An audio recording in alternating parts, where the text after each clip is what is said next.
Hello, everybody. Welcome to today's episode of Pro Democracy Pod. Sorry for being a little bit late. We just had about a 10-minute conversation about my need to wear makeup during streams. So, anyways, we have Pull it Ben off, Norton. Alex. You got to go full emo. Ben says I could do it. You got to go. So yeah, actually, Caleb, one of our shows, was talking about how I had a bohemian look or something like that. But besides the point, we have Ben Norton today. He's an editor with the Gray Zone. Ben's like one of my favorite journalists, like in my top 5. I just love to read his work. Super knowledgeable about not just Latin America, which we'll be talking about today, but the Middle East and China and a lot of other topics. So we're thrilled to finally have him on the show. He was like a very early supporter of ours. So welcome, Ben. Today, Thanks for having me. It's a pleasure today to be we're here going to be with you guys, both of whom I've been on, I guess, different shows over the years, but so it's cool to see you together. Yeah. I mean, and you were like super supportive in the beginning. You were like, oh, what a great idea for a show. You did that super funny tweet, which kind of was funnier than like I did a tweet that was in jest about how, what pro-democracy pod means and leading an organic revolution. Yeah. Ben's tweet was even funnier than mine. So I was like, oh, well, thanks. But, kind of stealing my No, I'm just kidding. So welcome to the show. We're going to be talking about last weekend. There was a conference in Mexico City where I'm based called the CLAC conference. And if I'm not mistaken, this hasn't happened for a while. This is an organization that's been around for a while. And I think it was started by Chavez. Is that right, Ben? Yeah, it was. I mean, it wasn't just Chavez. Also, Brazil played an important role. This was at the time under Lula da Silva. But Chavez and Cuba at the time and multiple countries were part of this process of trying to create a new institution to unify Latin America and also the Caribbean. So for people who don't know, CELAC, which is CELAC, stands for the Community of Latin American and Caribbean States. And we can talk about why that's important in a second, because there are Latin American countries and then there are Latin American countries in the Caribbean, but there are also Caribbean countries that are not Latin American, but are part of CELAC, like Jamaica, for instance, which are English-speaking Caribbean countries. We can talk about that in a second, but this was part of their goal, and it was created in mind with trying to replace the Organization of American States, the OAS, which is a U.S. proxy. It's a colonial construct. We can talk about the history of the OAS, but for people who know the basic bare history, just in 2019, the OAS played a key role in backing a far-right military coup in Bolivia. So the OAS, the Organization of American States, is really a stand-in for Washington. And Chavez and Cuba and Lula da Silva in Brazil and other countries, a decade ago, they had the idea of creating a new institution that would eventually replace the OAS, but it did not succeed. And in fact, Chavez, in 2011, he called for replacing the OAS with CELAC, and he died 2 years later before they were able to. Yeah, so I think it'd been like something close to like 6 years or something since the last conference, and Ben can correct me if I'm wrong. I actually, every morning, my fiance and we listen to the president of Mexico's morning speech where he talks to reporters and talks about the issue of the day. It's, really something remarkable because I just couldn't imagine that happening here in the U.S. where you have the president that's directly accountable to the media every morning. But instead of having it that morning, there was the CELAC conference. So we listened to that. My Spanish is not so great, so I got bits and pieces of a lot of it, but I didn't get it all. So I'm really excited to have Ben here to help walk us through what happened, because a lot happened. A lot of people said a lot of important things. It brought in Nicolas Maduro, for example, the president of Venezuela, who, the think tankers and the experts have been saying for a few years now that he would never leave Venezuela again because the United States has a reward out for his capture, a multi-million-dollar reward. So they said he was too afraid the CIA would get him, someone would get him, some private mercenary or something, private intelligence. And surprise, surprise, he shows up in Mexico to participate in this conference. And then, the foreign minister of Nicaragua was there. A lot of I think it was the president of St. Vincent and the Grenadines. My fiance said that he had one of the best speeches. Ralph Gonzalez. Yeah, he's really good. Yeah. So it brought a lot of very high-ranking people from various governments in the region together to kind of give their overall thoughts on like the state of things. The United States was not invited. However, Chinese President Xi Jinping was actually invited to give a remote speech, and he did, and he talked about how China would continue to support CELAC, how they would send more vaccines to Latin America and continue to support them in their COVID recovery. So it really, in the past, prior to the past 5-10 years, the United States has been like the only world power that has like real influence in the region. I mean, besides maybe the Soviet Union back in the day with some of the socialist countries here, but now China is really having a lot more influence and conducting their foreign policy. I think it goes without saying, in a different way, fundamentally different way than the United States. So, I mean, Ben, like, what was your overall impression of the conference? I think a lot of the countries that we would expect to say certain things said those things, and then on the opposite end, the same thing as far as like how they talked about the United States and China. But go ahead and give us your thoughts. Yeah, a few things. You did a really good overview. Just for people who don't know, for the history here, the CELAC was officially formally created in 2011. And I mentioned that at the time, Chavez had called for it to replace the OAS, but he had cancer. He was in very bad health. And then he died in 2013. So it didn't really get off with a big start. People thought that at the beginning it would be this really huge organization that would replace the OAS, but largely because of Chavez's bad health, and he was getting cancer treatment, and then his death. And then what happened is after that, there was a shift back to the right in Latin America because of those factors. The CELAC kind of went to the wayside. So it was created in 2011 in Venezuela, in Caracas. And then there were summits over 5 years from 2013 until 2017. And they switched a different country every year. So there was one in Chile, in Cuba, in Dominican Republic, and a few others, Costa Rica. And then what happened is for the last 4 years, there was no summit. So in the last 4 years, there were a lot of right-wing governments, especially Chile, Sebastián Piñera, who was like the right-wing Pinochetista president in Chile.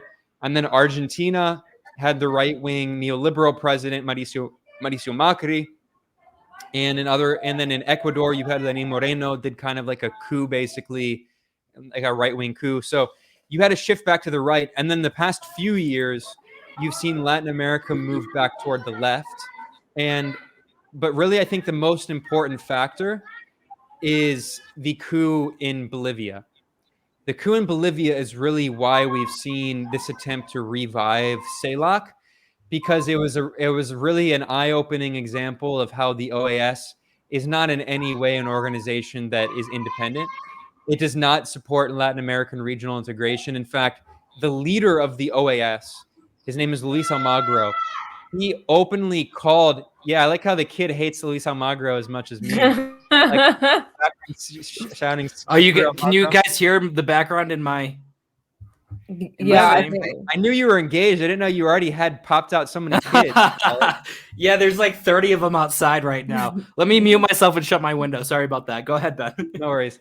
So Almagro, as leader of the OAS, I mean, this organization has always served as a kind of U.S. proxy, but he's really run it into the ground and just shredded its credibility.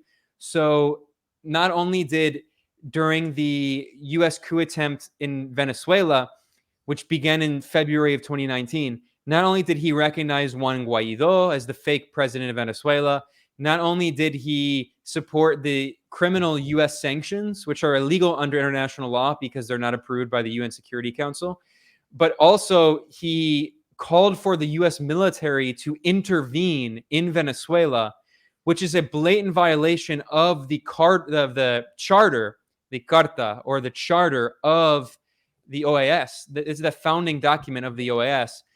He also defended the U.S. invasion of Panama and said that the U.S. invasion of Panama is an example of what the U.S. could do in Venezuela. That was the U.S. invasion led by George H.W. Bush, who went in and he overthrew, and then also Reagan, who went in and overthrew Noriega, the president of Panama, and physically removed the president. And the head of the OAS, Luis Almagro, said that the U.S. should copy that same model. He called it the Noriega model for Venezuela. So it was already, the credibility of the OAS was being destroyed. And then in November, there was a coup in Bolivia, and the OAS played a key role in that coup. We can talk more about the Bolivia coup, but the OAS spread these lies, which have been thoroughly debunked, claiming that Evo Morales, the socialist president of Bolivia at the time, and by the way, the only ever indigenous president of Bolivia in a majority indigenous country, they claimed that he committed fraud, supposedly. The OAS published these so-called reports, which had no facts in them. They were just obscene lies. And then that was used to justify the coup. And what happened is that the coup in Bolivia became a regional crisis. And in Mexico, the president, López Obrador, actually took Evo Morales right after the coup. And the first few days of the coup, Evo Morales, he flew to Mexico on a Mexican Air Force plane. And we now know that Bolivian soldiers tried to shoot down the Mexican Air Force plane that was sent to pick up Evo, which is not only an insane act of a coup against the sitting president, Evo, but also it's an act of war against Mexico because it was a Mexican Air Force jet. So the Bolivian coup dragged in Mexico. And then what happened is that multiple Bolivian officials, they sought asylum in Mexico. Some of them went to the Mexican embassy and were living in the Mexican embassy. And likewise, the Argentine government offered support to members of the Movement Towards Socialism Party of Evo Morales. And there were Bolivian officials, because Bolivia and Argentina have a border. There were Bolivian officials who crossed over into Argentina and sought asylum. And then Evo Morales eventually flew from Mexico to Argentina. So the point is that the coup in Bolivia, we can't understand what happened at the CELAC summit without understanding the Bolivia coup, because that was like the final straw. That was like the nail in the coffin of the OAS. And after that, we saw that for years, Venezuela and Nicaragua and Cuba, which are the three socialist, most revolutionary countries in Latin America, for years, they had been calling for replacing the OAS. But it wasn't until the coup in Bolivia, and then Bolivia, Mexico, and Argentina, all of them as well, said that the OAS is no longer a legitimate institution and we have to replace it. So this was the first summit held by CELAC since the Bolivia coup. It's the first summit since 2017. And that's why it was so important. And López Obrador, the Mexican president, is the one who helped convene the summit in Mexico. So I just wanted to establish that context, because we can't understand why CELAC is important without understanding why the OAS is an illegitimate organization and the role of the Bolivia coup and all of that. Yeah, and yesterday we were talking about the Canadian elections. I don't know a lot about Latin American politics, so this is going to be a learning experience for me. But what I do know is that our government, our liberal government, largely by the sort of steering of Chrystia Freeland, who we talked a little bit about yesterday, who's not super pleasant in many aspects. And is 1 degree of separation removed from Ukrainian Nazism. Yeah, and so I mean, I think a lot of Canadians who follow Canadian politics kind of were exposed to what the OAS was because of Freeland. She's very close with the OAS. She played a part in this sort of you know, Bolivia sham or whatever we're gonna call it. And there was like a sort of I think she has been really playing a central role, her and the OAS, and trying to get Canada to be more like the US when it comes to Latin America, not just with Bolivia, but also with Cuba as well. As I had also mentioned yesterday, she has wanted us to be less diplomatic with Cuba in the midst of, their suffering from sanctions. And yeah, I Which always is crazy because your prime minister is Cuban, obviously. yeah. Have you heard of? I actually really, to be fair to I mean, I'm criticizing myself, but I actually don't like when people joke about that. But I had to say it. You've all heard about the theory, which may be true, Yeah, that that he's Trudeau's Castle's the son. illegitimate child of Fidel. Well, Yeah, yeah. I made that same joke last night actually, but no, I'm really happy that you talked about Luis Almagro, because I feel like, just as much, I mean, probably you're right that Bolivia was like the nail in the coffin, but this guy has also like played a huge role in the downfall of the OAS, just like him personally. Since Trump got banned from social media, he's had this website where he puts out like these like hybrid tweet press release things, and they're totally unhinged. And so, like, okay, I'm only bringing that up because this is like how Luis Almagro puts out his press releases, with that same level of uh, intensity. I remember, and I may be getting some facts of this story wrong, but there was an MIT study which showed that the Bolivian elections were like totally legitimate. Discounted all of the OAS's narrative. And the New York Times reported on that. And so what does Luis Almagro do? He puts out a press release accusing the New York Times of being Stalinist. Like, totally unhinged shit. So I feel like his handling of the body, as well as it uh, becoming more and more apparent that it's just a puppet of the United States government, have both kind of played a role um, in its downfall. But like, I also think it's important to talk about like what the OAS is like supposed to do, right? Just because people are like, okay, so there's like an international body, but what does this body do? Well, it does a lot of like electoral what's the word I'm looking for? Rigging. Monitoring. Rigging, yeah, good point. So listen to Ben and not me on this, because yeah, it's definitely more rigging than monitoring. I mean, or at least post facto discrediting, right? In service of the empire, in service of global capitalism, against the sovereignty of nations which want to use their resources to their own benefit. So with Guaido being recognized by the OAS, with Almagro's antics, with the Bolivian coup, there's been I think in Mexico, especially, Lopez Obrador has kind of, after Bolivia, and with the opposition and how they've been behaving in this city, um, with funding from the oligarchy against his government, throwing Molotov cocktails at police officers, blaming for him for things that are totally out of his control. I think that there's been kind of a wake up uh, for people like AMLO, where they've said like, okay, we need to like kind of study what's going on in these real hot spots to understand what they're trying to do against us. So I think AMLO has really been a lot more critical of the OAS for that reason, and that's why again we see the CLAC conference where a lot of people talk, not everybody, but there was a good amount of talk about actually replacing the OAS, going back to this intent of Hugo Chavez. Yeah, definitely. I mean, again, I want to stress how important the Bolivia coup was for Yeah. getting the momentum moving forward to replace the OAS. There had been a lot of people criticizing the OAS, and I agree that Almagro has just played a hilarious role in just bombing the credibility of this organization.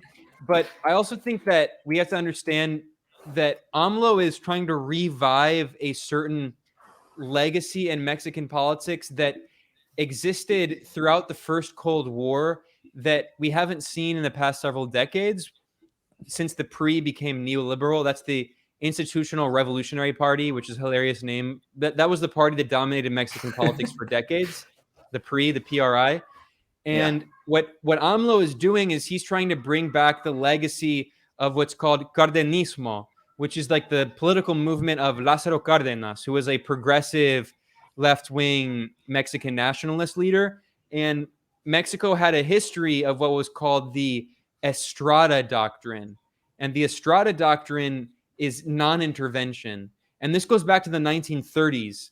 So you have the Mexican Revolution in the 1910s, and then you have a series of left-wing governments and coups and conflicts, but it was a period in which Mexico was a very revolutionary country and they had all these coups and different conflicts, but all of the governments pretty much were left-wing of some sort.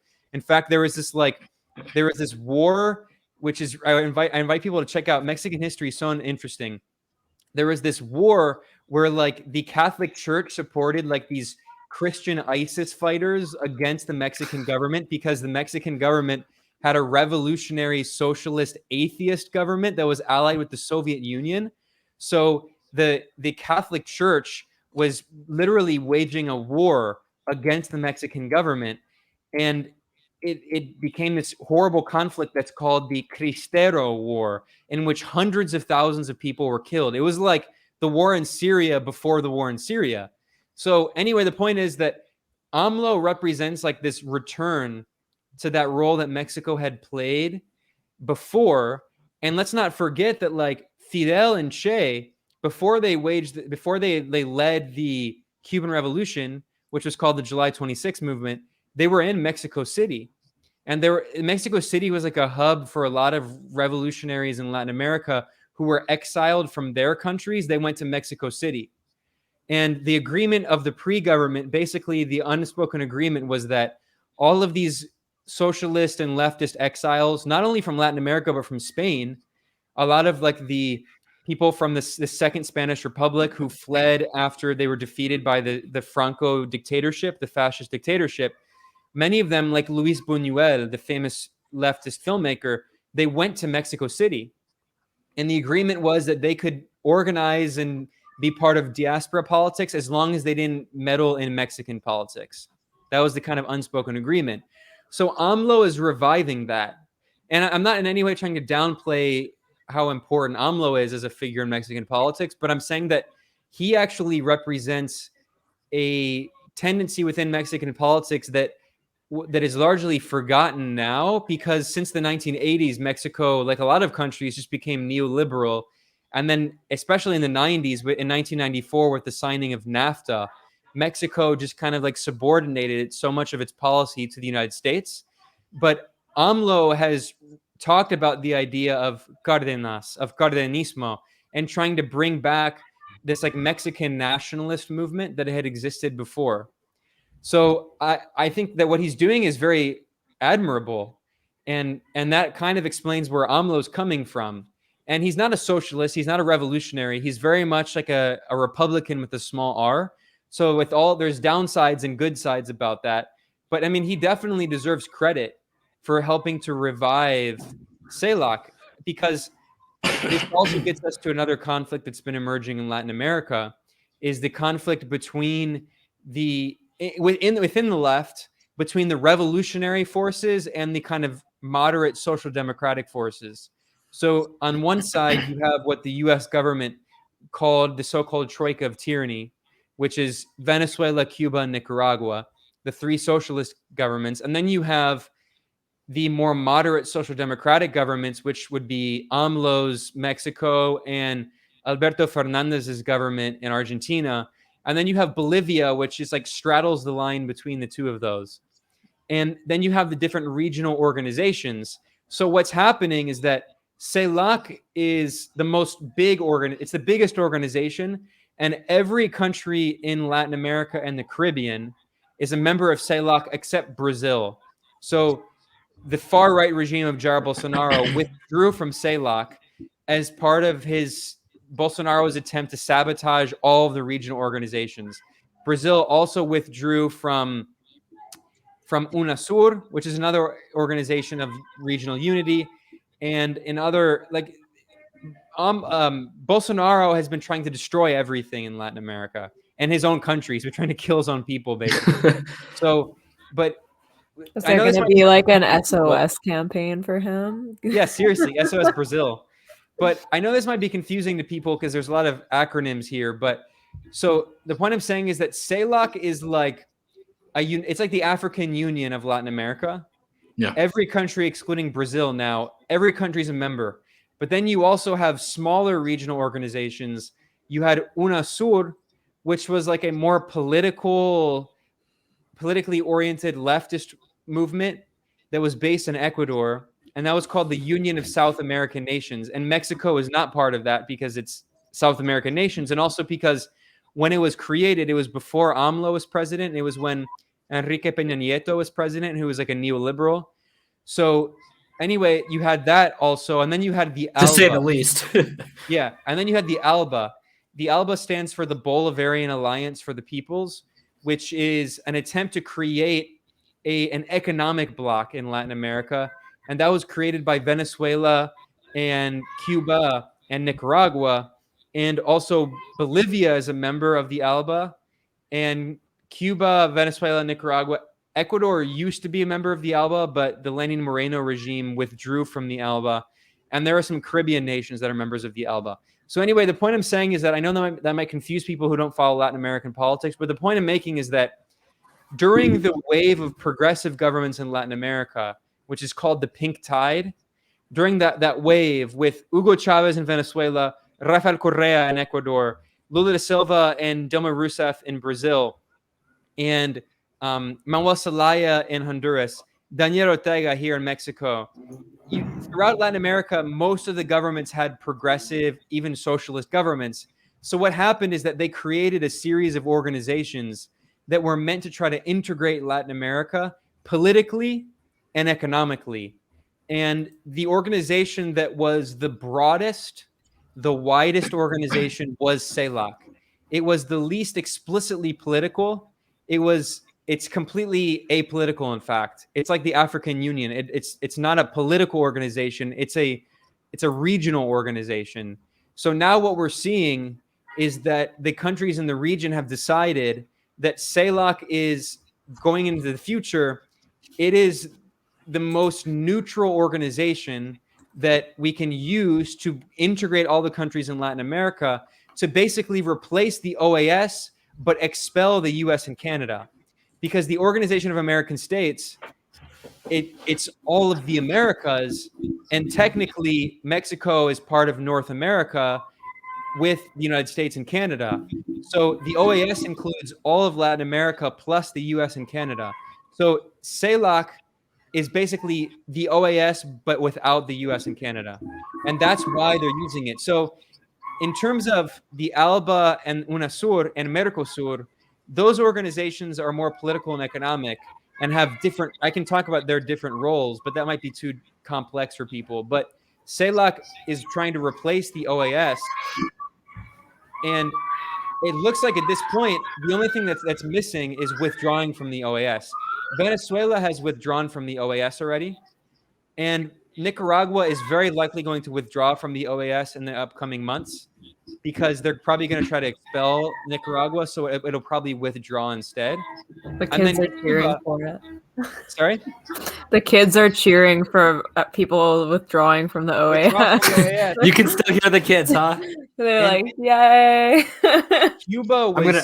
Cuba was suspended from the OAS in 1962. So I can talk about the history of the OAS, but really briefly, the OAS was founded by the United States in Colombia, which says everything about what it actually is. Colombia being what Hugo Chavez referred to a cartel as the Israel of Latin America. Hugo Chavez gave the speech. He said, Colombia is a colony of the U.S. It's the Israel of Latin America. It's a big U.S. military base in Latin America. So in 1948, right after World War II, at the beginning of the first Cold War, the U.S. government created the Organization of American States as an alliance of anti-communist governments in Latin America, including multiple right-wing dictatorships. So here in Nicaragua, the horrible regime of Anastasia Somoza, the Somoza regime was a founding member of the OAS, which was overthrown by the Sandinistas in the Sandinista revolution. So the OAS at the very beginning was always a right-wing alliance, anti-communist alliance for the first Cold War, and it's not a coincidence that the OAS was founded in 1948, and then that year after, NATO was founded in 1949. So the OAS it plays a similar role that NATO plays, but in Latin America, and it predates NATO. So that we need to understand that the OAS is a Cold War era organization. And in 1959, you have the Cuban Revolution, of course. On January 1st, it succeeds. So in 1961, Cuba formally allies with the Soviet Union. At first, it was not allied with the Soviet Union, but then the U.S. imposed a blockade on it and allied with the Soviet Union, partially because of the U.S. blockade, partially because Fidel became a Marxist-Leninist. At first, he was not a Marxist-Leninist. He was a socialist and he was a progressive nationalist. And then what happened also is that you have the Cuban Missile Crisis. So the OAS expelled Cuba in 1962. Cuba has not been a member of the OAS for almost the entire history of the OAS. So now Venezuela withdrew. Nicaragua is very likely going to withdraw. So what that means is that more and more countries are going to withdraw, and the CELAC is just going to replace that. So the OAS, for all intents and purposes, it's an irrelevant organization at this point. Yeah, great points. I do want to interject because we're going to shut down the Twitter live stream. So we're going to be moving exclusively to Rockfin. I hope that you guys join us there. There's more to come. So hopefully see you over there. And we're just doing that now. But so at the CELAC conference, what were like the main takeaways in your opinion? I know, because people might in Mexico on social media, everyone was saying, "Oh, well, Mexico's communist now." People were kind of joking around, but it did have, El Salvador was there, Honduras was there, a lot of right-wing governments minus Brazil. So, what was your takeaway from what were the main talking points of like the more left-leaning sides and then the right-wing sides? Well, the reason I went into explaining that complex history of all the other regional organizations, and again, I don't want to confuse people. The reason I did talk about the differences between the CELAC and ALBA and UNASUR and Mercosur and the OAS is because of all of those, well, excluding the OAS, of all of the regional Latin American organizations, CELAC is the most neutral. It is the least political. Like I said, it's like an African Union. So the fact that Mexico hosted this conference doesn't really mean that much. Like I said, the Dominican Republic and Costa Rica, both of which have neoliberal pro-U.S. governments, also recently hosted, in the recent past, hosted CELAC summits. So CELAC is not the ALBA. The ALBA is a Bolivarian alliance named after Simón Bolívar, who liberated South America from Spanish colonialism, who tried to unify Latin America in a federation. Like the ALBA is a political, economic, and revolutionary alliance. UNASUR is political, and it's affiliated with the left-wing governments in Latin America, whereas CELAC is neutral. It is like an African Union for Latin America. So the fact that Mexico hosted it doesn't mean that Mexico is communist, and the fact that Venezuela's real president attended has nothing to do with it. In fact, to be blunt, Mexico still does not recognize officially, formally, Nicolas Maduro as the constitutional president of Venezuela. Mexico technically is neutral. So if you look in Latin America, the countries that recognize Maduro as the real president, which he is indisputably, are Nicaragua, Cuba, and Bolivia, and some Caribbean countries.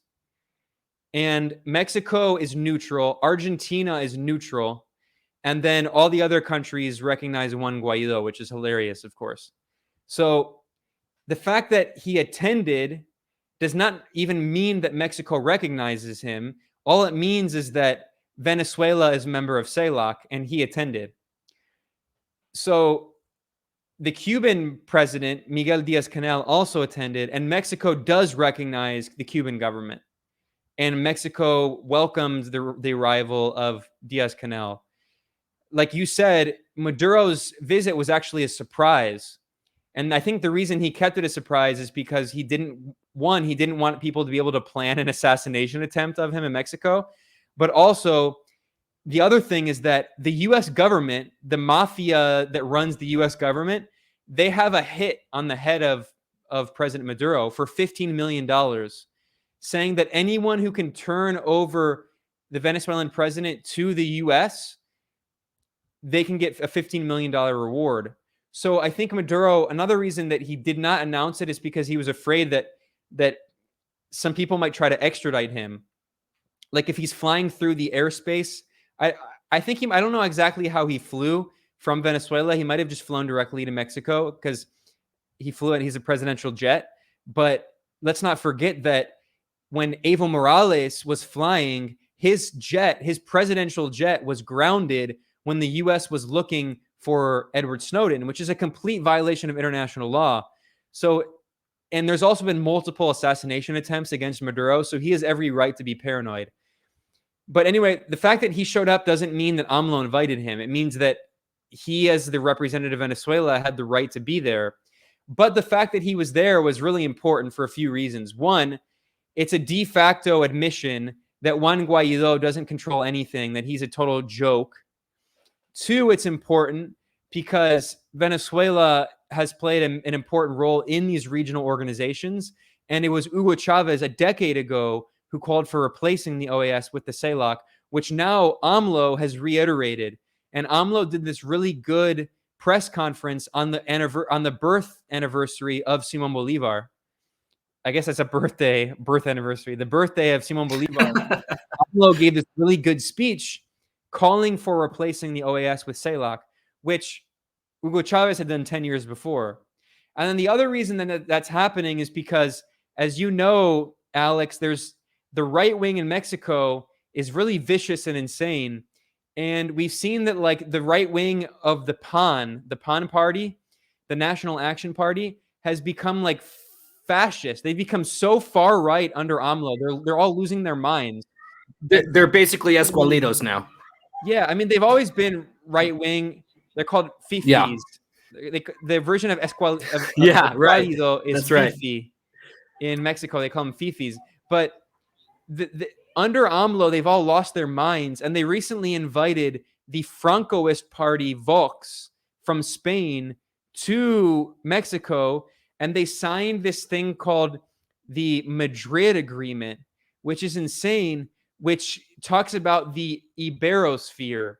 The Iberosphere is the term used by Spanish imperialists who want to revive the Spanish Empire, which is hilarious because Brazil's economy is it's several times larger than Spain's economy. Like Latin America as a bloc is like exponentially larger in terms of population, and in terms of population, it's significantly larger than Spain, which frankly at this point is an irrelevant tiny power. But you see these Vox fascists who are these Francoists who want to revive the Spanish Empire, and they have this idea of the Iberosphere. And the far right in Mexico signed this agreement with Vox, claiming that they're going to work with Vox and other far right forces in Latin America to fight Castro Chavismo, is what they call it, which is, you know, they say that like Latin American communism, even though Chavismo is not communism. And even in Cuba, I mean, Cuba is run by the Communist Party of Cuba, but it's not necessarily like orthodox Marxism-Leninism. Latin American socialist movements are unique. they're, if you had to compare them, you can compare them to like Baathism or like Arab nationalist. Like they're not exactly like Hugo Chavez was never a Marxist Leninist. He was the most important socialist leader in the past 20 years probably, but he never, I mean, he would maybe sometimes every once in a while talk about Marx, but he's not a Marxist Leninist. He's a pan Latin American socialist. And in Nicaragua, the Sandinista front has influences from Marxism and Leninism, but it's a unique thing. So there's this attempt to try to portray all these movements as part of like this big communist international or whatever, but that's not what's happening. And CELAC, like you mentioned, it did have Venezuela's president Maduro, and it also had the Cuban president Miguel Diaz-Canel, and it had the Nicaraguan foreign minister Moncada. But as I said earlier, it also had right-wing figures, including the member of Opus Dei, who is the ultra-conservative banker in Ecuador. His name is Guillermo Lasso. Also, the right-wing president of Uruguay, whose name is Lacalle Pou, and right-wing presidents of other countries. So they actually clashed with Maduro and Diaz-Canel at the actual summit. So it's not like there were no conflicts. There were conflicts at the summit. The idea that like this is all like controlled by the left is not true, but it's just part of the dumb marketing, and it's used by the right-wing Mexican forces that always try to portray AMLO, who is a social democrat, as if he's like a crypto communist, which is hilarious. Yeah, and I remember in particular a big confrontation between the president of Uruguay and Miguel Diaz-Canel, where the Uruguayan president was calling him a dictator and referencing actually the song Patria y Vida, which Max Blumenthal talked about on our podcast recently, because he exposed how this song was created by basically a collective of musicians and artists and academics, intellectuals that have received significant support from the CIA front, the National Endowment for Democracy, from the other arm of the CIA in the region and throughout the world, the USAID. And has since received support, after the song was created, from the State Department and actually Biden himself, if I'm not mistaken. I think there was somebody involved that met directly with Biden. So it was kind of funny because I did understand Miguel Diaz-Canel saying that this president of Uruguay has terrible taste in music. It was just like a great comeback. But yeah, it was a really interesting day. That there was a lot of back and forth, and unfortunately, I'm so happy to have Ben on here to explain it because I didn't understand a whole lot. But I think what it signals is like is an opening of dialogue of like this is kind of like the start of what's to come in terms of reshaping the international bodies in the region and this consensus on getting rid of the United States' influence. What I would really like to talk about, because a couple days after this conference, the president of El Salvador, I'm not exactly sure how to say his name, so I feel kind of stupid admitting that. Yeah, so he's actually Palestinian, but unfortunately not a good Palestinian. He's one of the bad Palestinians. Well, I don't know if I'm going to get canceled for saying this, but a lot of the Jews and a lot of the Palestinians, it's a weird dynamic because in Latin America, well, let's just say the oligarchy is disproportionately Jewish and Palestinian. Well, from my perception, there's an interesting note on this, and it's about understanding what anti-Semitism is, right? Because anti-Semitism is not really just about Jews, even though I'm not trying to say that, like, whatever. I'll explain what I mean. Anti-Semitism is like a phenomenon we see in different parts of the world where you have the scapegoating of a particular ethnic group for different historical reasons is like there were like immigrants or whatever to that country. But you see the same anti-Semitic stereotypes about Arabs in Latin America, which is an example of how, like, what I mean when I say anti-Semitism is not just about Jews, because you see the same stereotypes in Central America, for instance. I've heard people say they're like, the Arabs control us. Okay, that's like, I'm kind of flattered because like usually the stereotypes about Middle Eastern people is like that they're simple-minded and like, you know, hot-headed, and so like the idea that like, you know, we control stuff, that's kind of cool. I mean, like I was, you know, like I kind of like it. But you know, I do actually, it's true there's a really big diaspora in Latin America. There was a Lebanese guy who recently got in some legal trouble, and Lebanon gave him asylum. But I would like to say that in our defense, we did invent the El Pastor taco, and so It's true. so I've put that out here in Mexico, and Mexicans have totally rejected that premise. So I can't agree with you. I heard that before I moved here, and so I've advanced that theory. But I do want to point out that it is true. Although again, I want to qualify. I'm going to explain what I'm getting at here. It is true that the Latin American elite is disproportionately Arab. That is true, and it's for a variety of historical reasons, and it's largely because of immigration during the Ottoman Empire from the Sham, from the Levant, of people who at the time were just known as Shami, right? Like Levantine, but now would be called like Lebanese or Syrian or Palestinian. But most of the generations they immigrated to Latin America as merchants before the breakup of the Ottoman Empire, before those were even like separate states.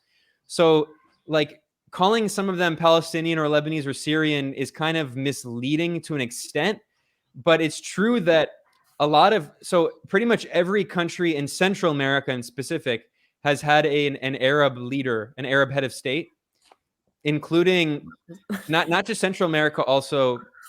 So you mentioned Kelly, Mila's but also loving this. In Honduras, I kid you not, one of the main presidential candidates in the last election was, I'm not joking, his name was Nasrallah. I know. Yeah. And actually he was really blamed for tanking the electoral bid of Partido Libre, which is the leftist party. They formed a coalition, but widely within the Honduran left, I've heard this, that he tanked them. I'm getting a lot of echoes, so I'm not going to keep talking too long. Hassan Nasralla's nephew, actually.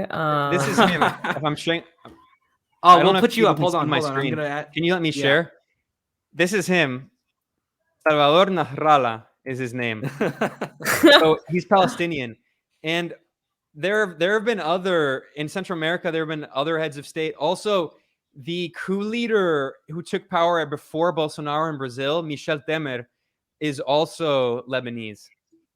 So, and of course, there's like Shakira, who is of course. Yeah, and I mean, there's a lot. Wait, she's Arab? I didn't know that. Any Lebanese person, like you can like say nothing, and they'll just like say, "Hey, did you know Shakira's part Lebanese?" Especially like the boomer generation, like they just love that. Like they listen to her, and they're like, "You know, she's Lebanese, right?" Well, probably the most famous Mexican actress in the U.S. is also Arab, Salma Hayek.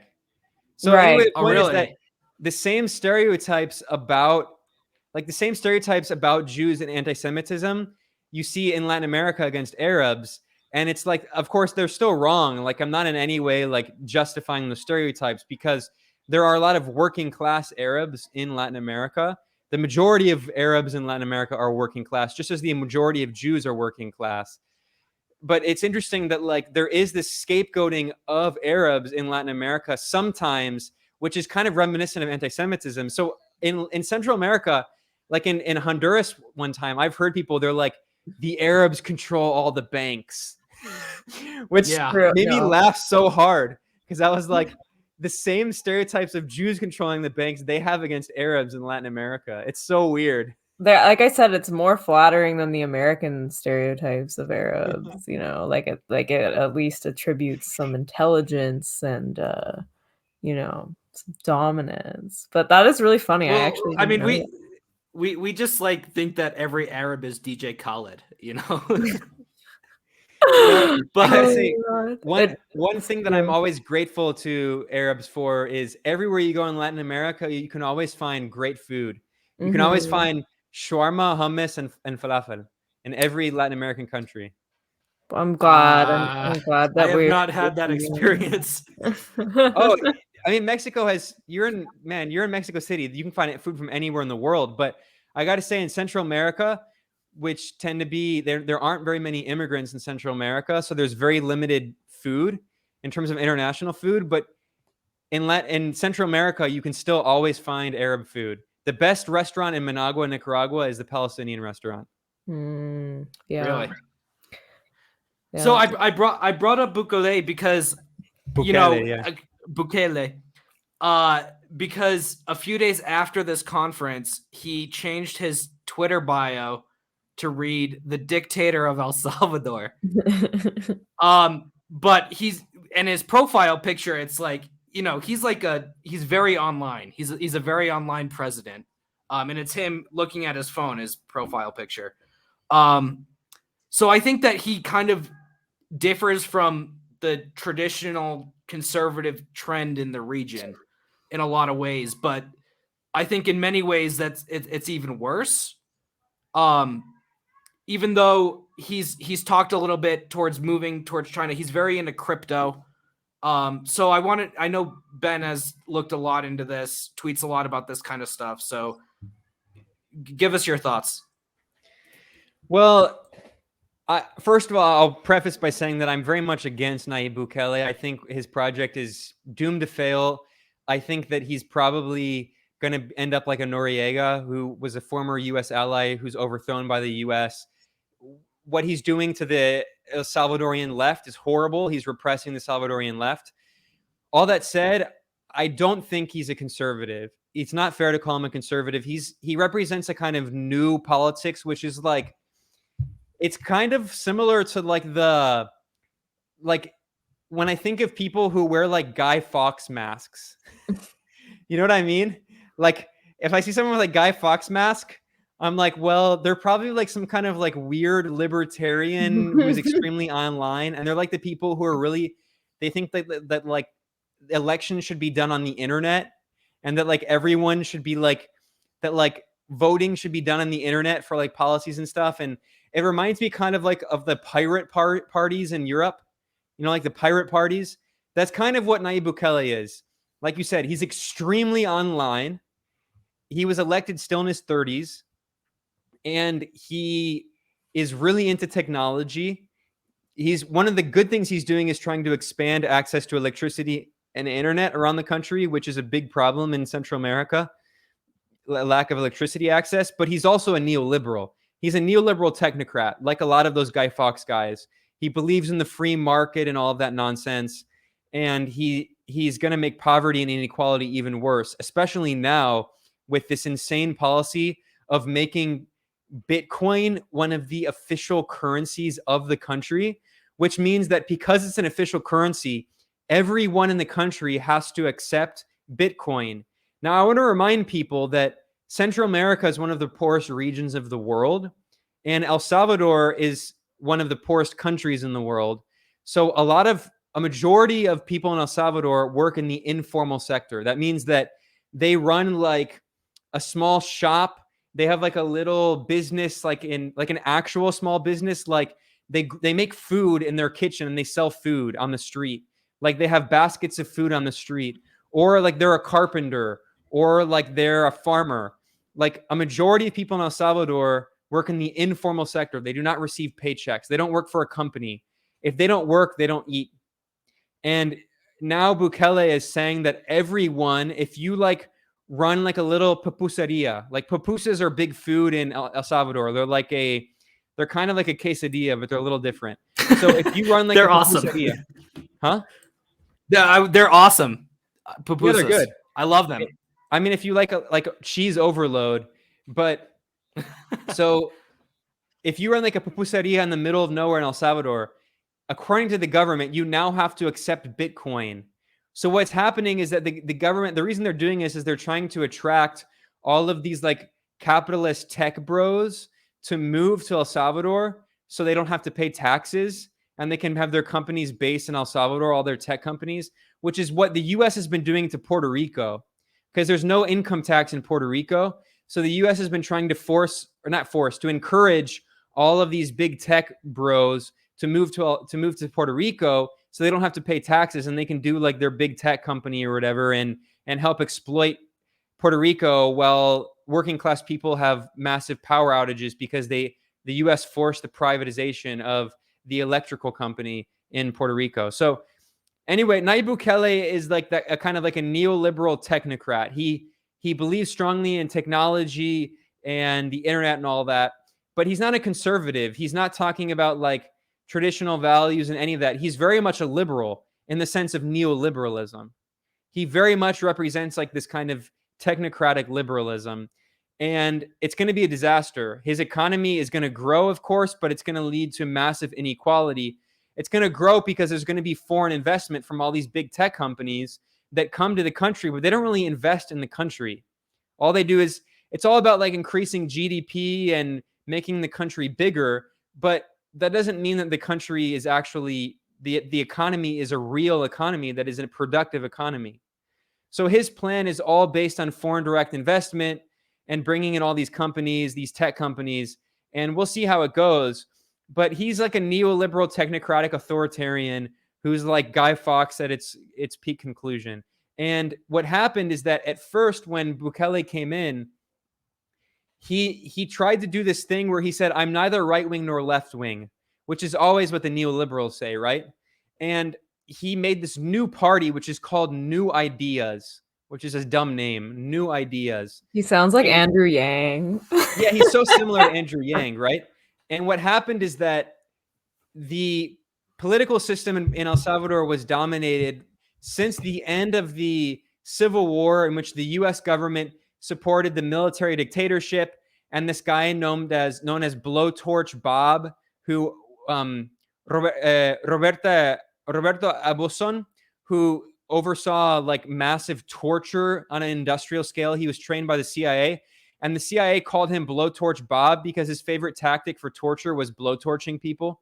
So these are the great fascists, the lovable Democrats and human rights defenders supported by the CIA in Latin America. So anyway, after the El Salvadorian Civil War against the leftists of the FMLN, the National Front, the National Farabundo Martí Front, which is similar to the Sandinista Front here in Nicaragua. Then there had a bourgeois democracy, and the political system in El Salvador was dominated by a far-right party called Arena for decades. And then the FMLN, the leftists, they actually won 2 presidential elections during the Pink Tide. And what happened is that there was all this lawfare and media attacks and all the fake accusations of corruption, like in Brazil. And the party lost popularity. And then the right wing came back. And what happened is that Bukele said that he's neither with the right wing Arena party nor the leftist FLM party. He was actually expelled from the FMLN, the leftist party. He was expelled from the party, and he created his own like centrist neoliberal technocratic party, New Ideas. So I actually think that what he's doing represents kind of like a new wave of politics, not just in Latin America, but in many parts of the world. And you know, you mentioned what's his name, Andrew Yang. I think that we're going to see more of these kinds of people, as like everyone recognizes that neoliberalism has failed and that there's this massive internal crisis in bourgeois politics in a lot of the world. So what you have is like fascism, like the Bolsonaro types, and you have socialism. But then I think you're also going to get this new like third way, if you will, which are like the Bukele, Andrew Yang guys. And that's why I think what Bukele is doing is actually, it's important to understand. And I don't think we can't just lump him in with a bunch of other right wingers. Like he is like this new generation of like neoliberal technocrat authoritarians. Yeah, and like I think it's also because they're losing the right is losing a culture war in a lot of ways, and so they kind of need that element of like I remember I think you had mentioned it in like Latin America how like they will try to delegitimize like socialists who have more socially conservative views by appealing to US liberals with like abortion rights as something that's like a big issue. So I definitely can see this happening around the world. Yeah, and Don't like Bukele is it. very much a social liberal. He Right. strongly supports socially liberal policies. In fact, I mean, there's no way he's gonna legalize abortion because in Central America, polls show that like the vast majority of people across Central America who are very religious, they oppose abortion. Even in Mhm. Nicaragua, which people are very revolutionary, very anti-imperialist, very socialist, the Sandinista Front polls show that it has around 2/3 support of the population.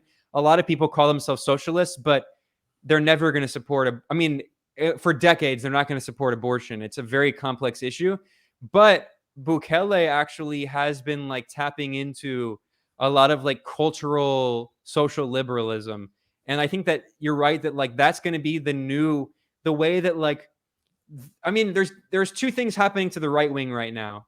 There's like the paleocons who are like they're becoming like trad cats, like all the ones who are going back to like old school conservative, like Return, Catholic yeah. mass in Latin, like all that dumb stuff. So that's one part of it. But then I also think that there's like the Bukele guys who are like the ultra neoliberal technocrats who they're not against LGBT rights and they're not against women's rights technically, and they're like weird capitalist way. They want women to also be like slaves to capital just as much as Right. men.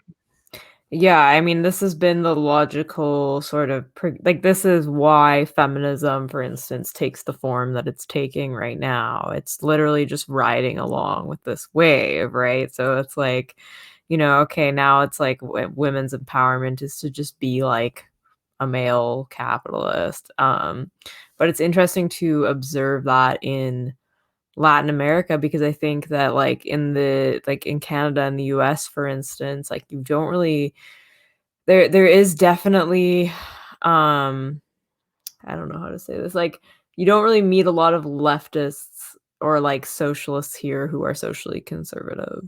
Um you meet a few. I think there's a growing number, but it's definitely not the norm where it seems to be the norm more in Latin America and even the Middle East to a certain extent. So that's always interesting. Yeah, I mean, but I think it's true. There's two contradictions here. There's the rural urban divide, and Mm, then the imperial core periphery divide. So in the global south, a lot of people are poor, and poor people tend to support leftist economic policies of redistribution and poverty reduction and all of that. So a lot of people in the global south are sympathetic to socialism. So there's that divide, but then there's also the rural urban divide. And in the US and Canada and Western Europe, there is a kind of what you could call social conservatism that isn't really represented because both of the ruling class parties in the US are just totally neoliberal and beholden to billionaires. But there is I grew up in a Catholic family, and most of my family, most of them are Republicans actually, but there are and they're working class Irish Catholic Republicans, but there are, I mean, my family's from Cleveland, Ohio, which is like part of the Rust Belt. There are people in my family who are like kind of socially conservative, but like way more economically progressive than people would think, even though they're Republicans. Like yeah. they hate billionaires. They don't like corporations. They support increasing taxation on the rich. They support universal health care. Like I know multiple people like in the suburbs of Cleveland, Ohio, in like very much Republican Irish Catholic neighborhoods who all support all of those policies. They just aren't represented in Right. U.S. national politics. And I think like in Latin America, they are represented because there actually are leftist movements that are taking power. And if a leftist movement wants to take power, they have to win the support of people in rural areas who tend to be more conservative. So you see this like complex game where like you'll see these complex alliances like in Mexico between feminists and the evangelical party in Morena. Like the Morena alliance that won, Morena is the party of AMLO, the left-wing party. And in their electoral alliance, they formed an alliance with Morena, the Green Party, which is actually a conservative party, and the evangelical party. But there's a strong feminist contingent in Morena, including Claudia Sheinbaum, who's the mayor of Mexico City, who supports abortion. And Claudia Sheinbaum, a feminist, was in the same coalition with very conservative evangelicals, and it's a larger left-wing coalition. So it leads to these very complex alliances. And if there actually were like a left-wing party in the US and Canada, I wouldn't be surprised to see like an alliance between like progressive Catholics who are socially conservative on some issues and socialists. Like that's not like the red brown alliance. That's actually common around the world, and people who call it a red brown alliance are just dumb. That's my favorite phrase. I was gonna like say like, you know, I wrote an article that criticized pornography from like what would be a more classical feminist perspective, and like I was accused of allying with evangelicals too or whatever. So it's like I think we kind of do have that, but it's like the alliance is a bit different because obviously like the opposition comes from a different place. But yeah, I mean, people are always gonna come up with those accusations because we center everything around liberalism. So, I mean, I think half the guests we've had on this show have been like smeared as red brown. Well, I think the key point you're only allowed on. Yeah, you're only allowed on this show if you've been smeared as red brown before. Yeah. Well, I think the reason, you know why they call it red brown, because they mean socialists who support brown people. Because it's not brown for fascism. It's because they mean people in the global south. But in all seriousness, though, I think the real contradiction, it gets down to that the so-called left in the global north is very often liberal. And there's this idea that like being socialist is like being really liberal. And that like there's a political, like this is why I hate like the political spectrum and all that stuff. Because there's this idea that like you're like really liberal. And like the more and more liberal you become a socialist, according to like the way that people think, like in the US and even in Canada to an extent, not as much in Europe, but there's this idea that like there's a spectrum and like socialism is like really liberal, but in fact, socialism and liberalism are antagonistic political movements. And that's why in Europe, like being a liberal, if you're called a liberal, people know what that means. It means you're a right winger in terms of economics and society. Like you're not talking about healthcare and education and jobs and minimum wage and stuff. But in the US, everything is just so distorted.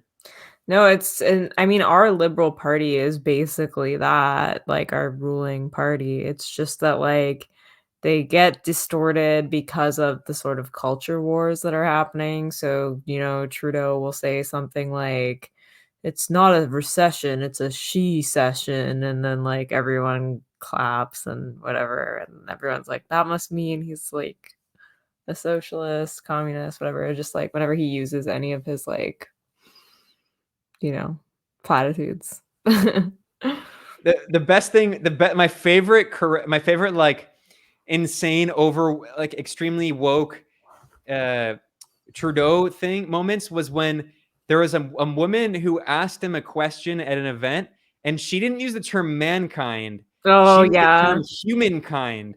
She didn't say mankind. She said humankind.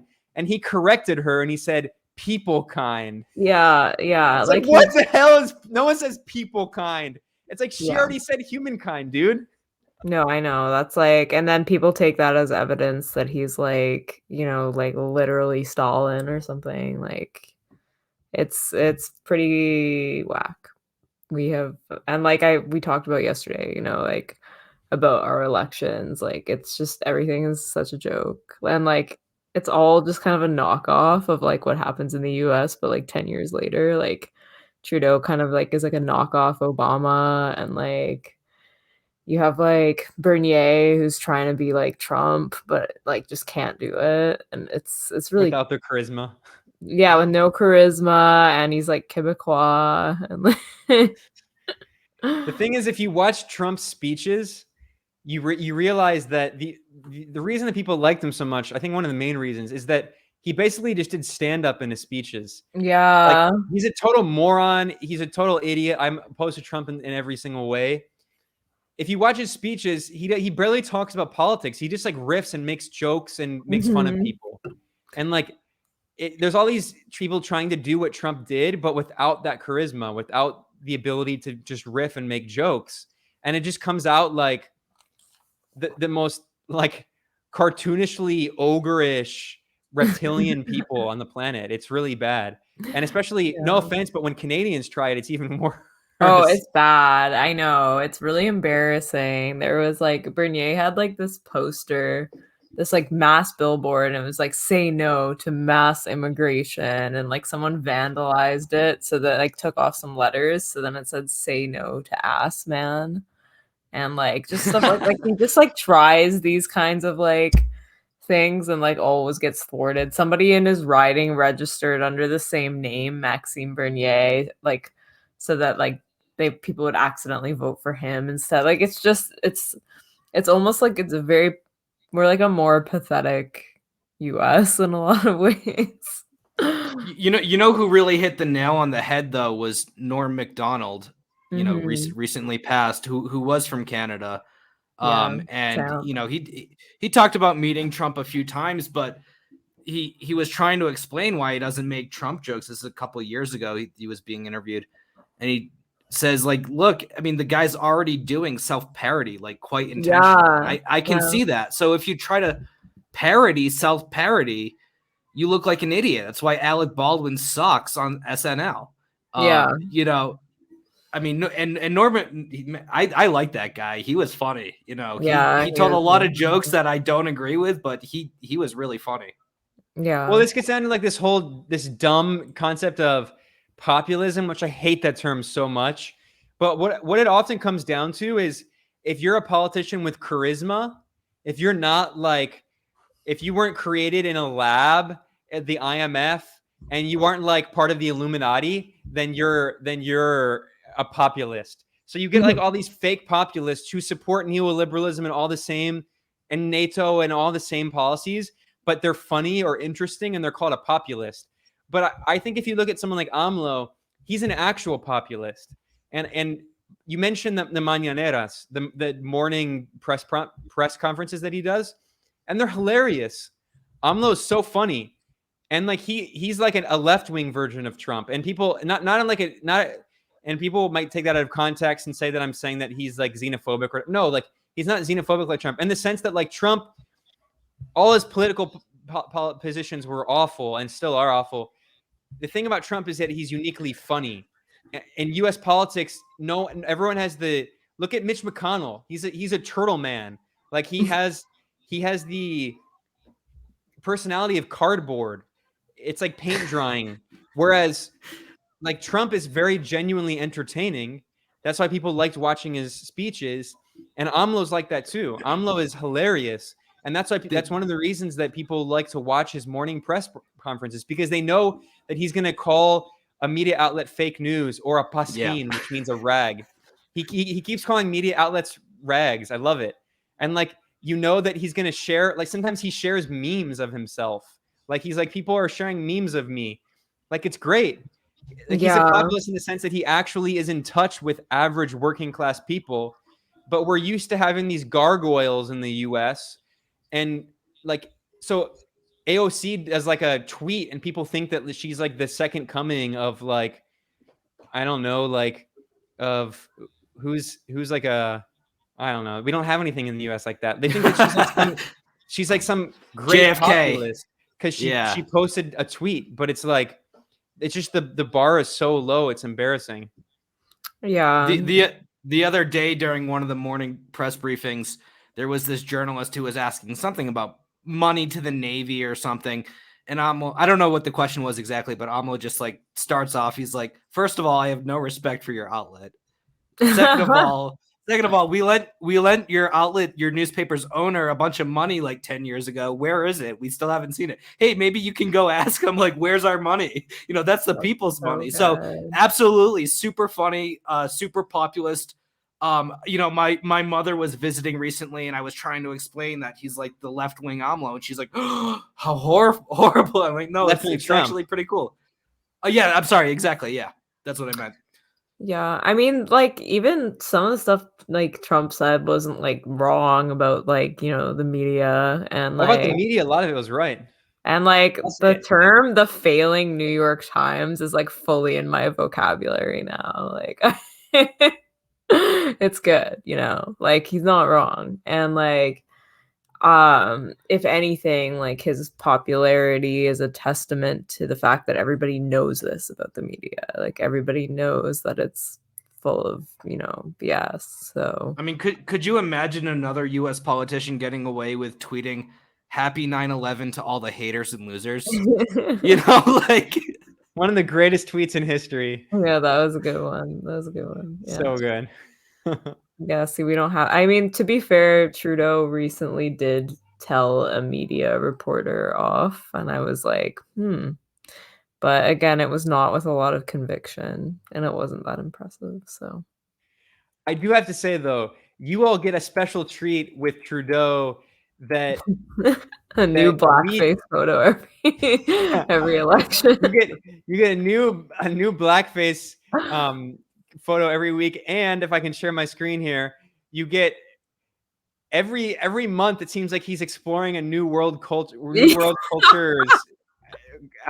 garb, just joining different cults, going around the world joining different cults. He loves dressing up in another culture's traditional clothing. Hey, he's literally like a theater kid. Yeah, no, I know. There's some, like, when they asked him about, like, they were like, how many times have you done blackface? He was like, he didn't know, like, as though he's just done it so much that he couldn't even give a number. And he was like, I just really love costumes. Wait, look at this. I mean, I love like the traditional South Asian clothing, because you have these photos and it's like, okay, this is one outfit, to be fair. Like, he has one outfit here, but then here's another outfit, and there's him with Imran Khan, like the top Bollywood star. God. So that's at least two South Asian outfits. And then here's a third. So he has at least three. There's at least three, if not more, different photos of him. Whole closet of them. But has he sword danced with the Saudis yet? True. Or hold the great orb of evil. He has an indigenous tattoo as well. Like, he really leans into that. Oh yeah, the canoe. Yeah. The last time I was in Quebec, I was at a restaurant with a friend, and I looked up on the TV and I saw him in a canoe. And I was like, you all have like you're like, what is this country?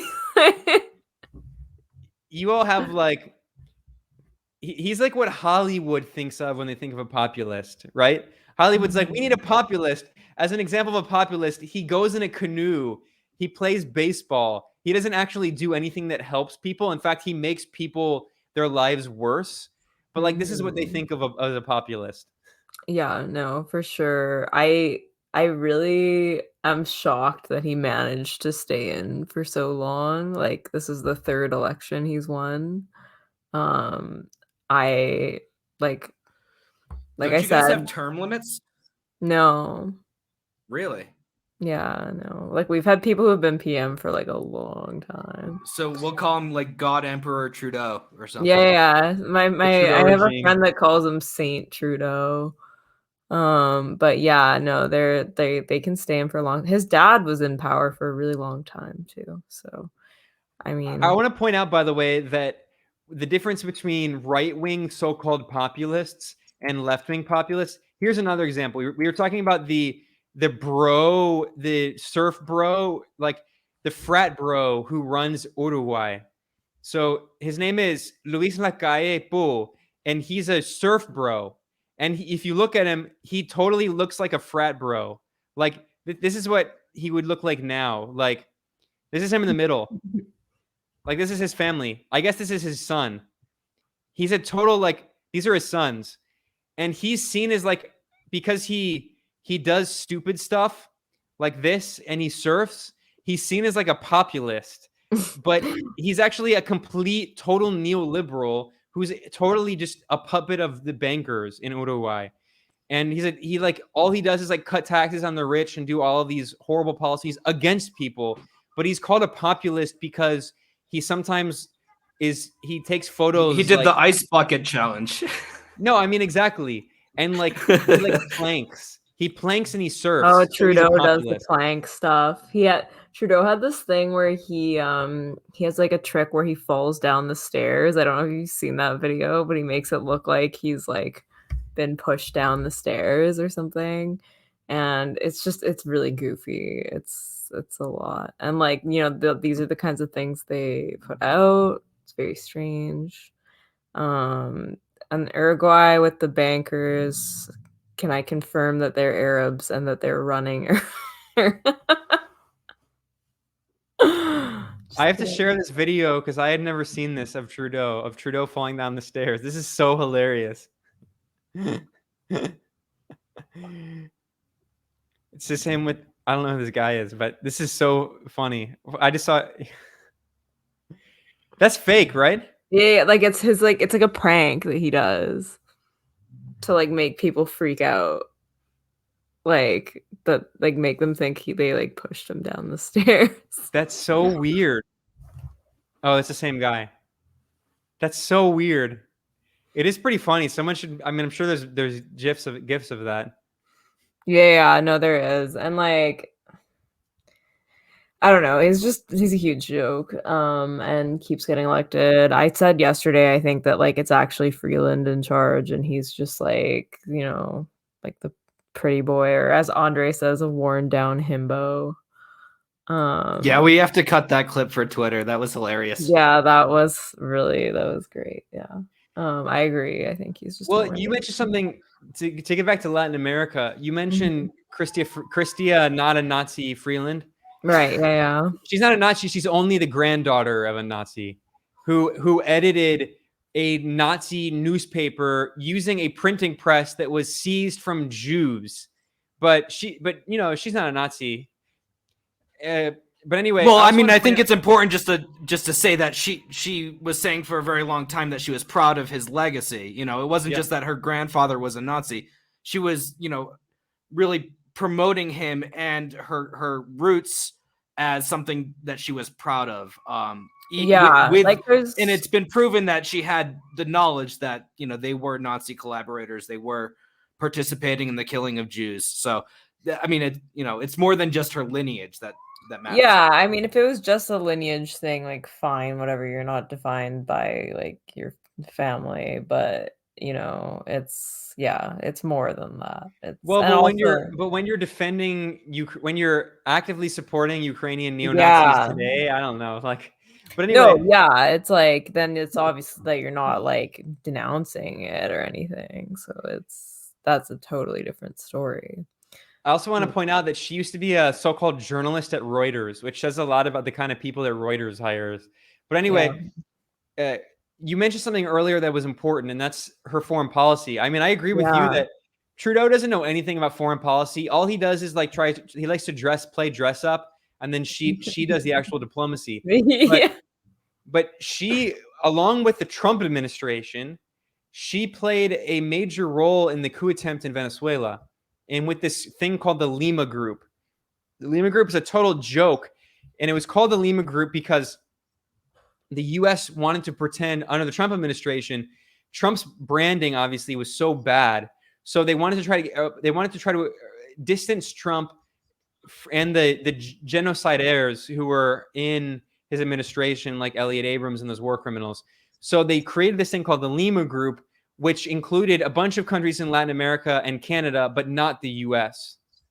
And the idea was that this is an impartial, independent group that supports Juan Guaido and is trying to find a so-called democratic solution to the so-called conflict in Venezuela. It was all just a front to try to justify a coup in Venezuela against President Maduro. And Canada played the de facto role as leader in place of the U.S., And Chrystia Freeland was the leader of the Lima Group. And she was obviously coordinating with Washington and specifically with the Trump administration to try to launch the coup in Venezuela. So, like, her foreign policy, it's not only that Canada has, even more than Harper, I think Canada has really merged its foreign policy with the US, but specifically with her as an individual. And I want to point out an article that I wrote about Canada America First foreign policy. Have you seen this? No, but like that's correct. I think it's really I like and again, it's like these are new developments. Like we had fairly friendly relations with Cuba. Now there and our media is also to blame too. I really do because whenever there's been any attempt to, like if a politician says like, maybe we should like have friendly, like not want to like murder like everyone in China or something like that, then it's like a storm. Like, oh, you love genocide. Why don't you condemn China? Blah blah blah blah. So it's partly the media's fault, but I do think also that there's like there's a tendency towards following the US, and I think Harper was part of that as well. He was very close with Bush, very close with Netanyahu. But I do think Freeland is also playing a role. Well, yeah, I do have to say that in Latin America, Canadian tourists do have a reputation, but I got to say it's mostly a positive reputation. In Cuba, there's always been a lot of Canadian tourists, and even in Nicaragua, there's a decent number of Canadian tourists. And usually, people are like, "I don't like North American tourists," and when they say North American, they mean U.S. What's funny is even though Canada is part of North America, when people in Latin America, when they say Norteamericano, they mean U.S. They don't say American because they say we're American too. It's all the Americas. We're all American. But they say Norteamericano is US, and then they say Canadiense is Canadian. And I've heard multiple people say, "Oh, I don't like North Americans, but I like Canadians." How sweet. It's really funny. But anyway, no, that's absolutely true that Canada actually had good relations until really Harper, or maybe a little before, with Cuba, and they've continued to get worse and worse. But anyway, this is an article I wrote back in 2019.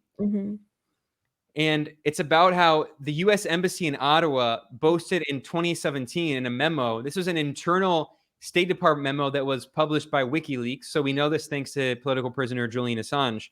The title of the email of the State Department memo is, quote, "Canada adopts America First foreign policy." And why did they say that? What specifically were they talking about? It wasn't because Trudeau became prime minister. It was because he appointed Freeland foreign minister. Yeah. I genuinely think she might be a CIA asset. Going back to her days at Reuters. She's not a foreign minister anymore. Like she's finance now, but like she's also deputy prime minister, which is like she's the pants behind the throne. So totally. Here's it's redacted, which is why another reason I think that she's a U.S. intelligence asset. But right here's the State Department cable, and you can see Canada adopts America First foreign policy. It says, let me zoom in more, and it's totally redacted. Well, the beginning of it. And if you look at her history, I don't know if you knew, but like you know how she made her name as a so-called journalist? It was in the former Soviet Union. She was like the stenographer for Yeltsin and his whole crew of neoliberal wreckers who like did like the neoliberal wrecking ball of shock therapy and like were responsible for millions of excess deaths and dropping life expectancy in Russia by several years, and increasing infant mortality and increasing child poverty by like a huge percentage. And she was working in Russia and Ukraine in the former Soviet Union and was like doing all this so-called journalism, defending all the neoliberal shock therapy. And that's when I think she was cultivated probably as a U.S. intelligence asset. Yeah. I mean, I wouldn't be surprised, honestly. And it's very disturbing. Trudeau has also like I mean, he's like attempted to comment on these things, obviously he's not as sophisticated as her. When I was at McGill for my undergrad, he was like condemning McGill students for like having a Israeli apartheid week, and like he was saying like it has BDS has no place on the McGill campus. So like, like he's also very censorious, which is a bad combo, right? Like if you're censorious, you're not very smart. You have like bad foreign policy. All of that is very disturbing to me. It was when I was at McGill as well, because there is a very like censorious culture there, and now he's prime minister for the third time, so not looking good. Dictator of the Canadian regime. I want to point out really quickly. Yeah, SOS. I want to point out this is back in 2010. This is not that well known. I've done so much research on Freeland because I'm 100% convinced. Well, let me say that for legal reasons. I am 90% convinced. I think it is very likely that she is a U.S. intelligence asset. Yeah. And look at this. So in 2010, she was editor at large of Reuters. So she started as a reporter, and she became editor of one of the top news outlets in the world. And for anyone who knows about Reuters, Reuters is specifically a British intelligence-backed operation. And during the first Cold War, Reuters was funded by the British Foreign Office's anti-communist propaganda unit, their information warfare unit. And she was also managing editor of the Financial Times. So like, and Moscow bureau chief and Eastern European correspondent. Like, she was a major figure in the media. And look at her book here. Look what her book is called. Sale of a Century, The Inside Story of the Second Russian Revolution. Yeah, like which details Russia's journey from communism to capitalism. Wow, like, so brave. I mean, she was a total propagandist for the neoliberal shock therapy. She was at the peak, like the heights of mainstream journalism. Like she has been like a very nefarious figure in these circles for a while. Yeah, and I think it's important to point out with Reuters specifically that this is like, in my opinion, I don't know, people could feel free to argue this with me, but Reuters and AP are the two most powerful news organizations in the world. It's not the New York Times. It's not the Washington Post. Those are papers that you have to pay to read. You need to get a subscription. Reuters and AP and Agency France Presse, they're wire services. How they work is that they have deals with other newspapers all around the world. They have reporters all the way around the world. And the way it works is a smaller publication will give them some money and they'll reprint certain articles. They get a certain amount of articles that they're allowed to reprint. So, you go to your local, NBC affiliate online, and you can very easily be reading a Reuters article, word for word.